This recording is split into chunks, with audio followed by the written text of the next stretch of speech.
इस video को लाइक करें, हमारे चैनल को सब्सक्राइब कर बेल आइकन जरूर प्रेस करें। हमारी न्यू वीडियो बोला बोला छठी मैया की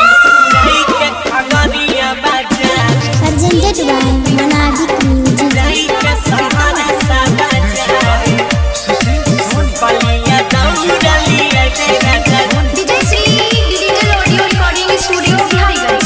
Singing by Gaurav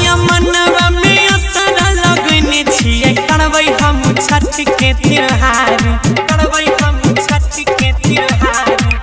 कपिया मनवा में असर लगैने छियै करबै हम छठ के त्योहार पियर रंग साड़िया मंगै दे सैया जाई के खगड़िया बाजार सुपलिया दौड़लिया दे राजा जाई के सहारा सा बाजार सुन लो न भूलियो न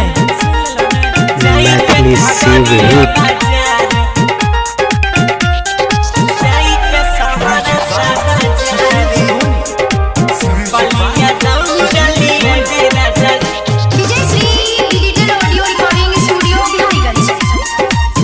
रसल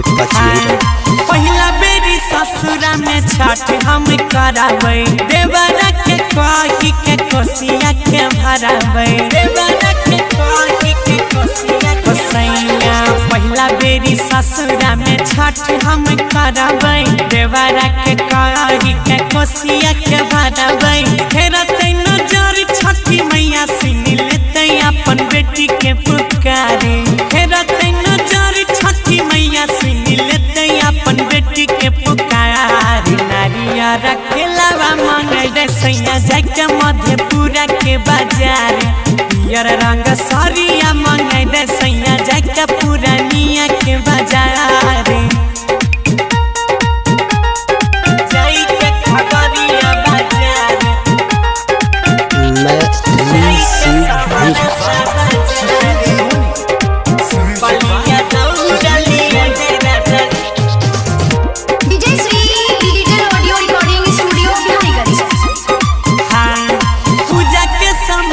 अपना से जाके लाना छठी माई के महिमा गईबे बतिया के माना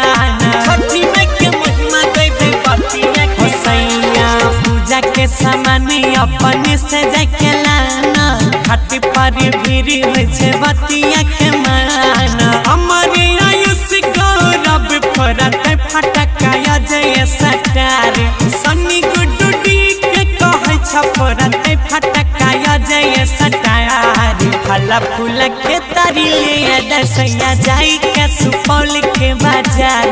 पियर रंग साड़िया ले दसैया जाई के कटिहार के बाजार सुन लो ने।